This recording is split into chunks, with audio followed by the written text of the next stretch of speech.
عمران خان یو ځل بیا د نړۍ په سطحه وشرمېد. سلام او وخت مو پخیر.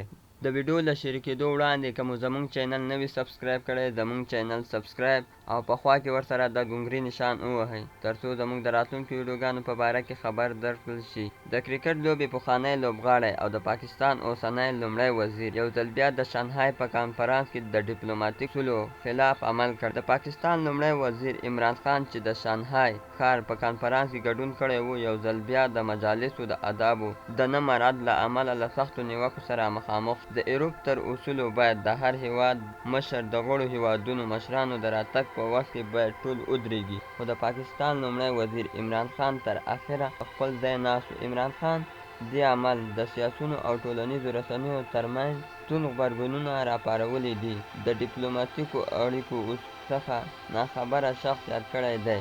عمران خان د خپلې تېروتنې عمل ناخبرتیا بوللې او د سیمې د هیوادونو د لوبې د سوځېدو یعنې آوټ شوو لوبغاړو ګمان کړی دی. په ټولنیزو رسنیو کې هم عمران خان په دا ډول کړنو تاوده بحثونه روان دي او د ټولنیزو کارکوونکو د پاکستان د سیاستوالو غوښتل شوي دي چې خان ته دا ډیپلوماتیک آداب او په سیاسي مجالس د ناستې ولاړې اصول ور وښودل شي.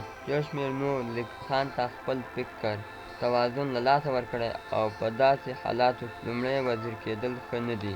دا لومړی ځل نه دی. تېره میاشت کې پاکستان لومړی وزیر دویمه تېروتنه ده چې ترسره کوي. نړۍ مننه چې زموږ ویډیو مو تر اخره وکتله.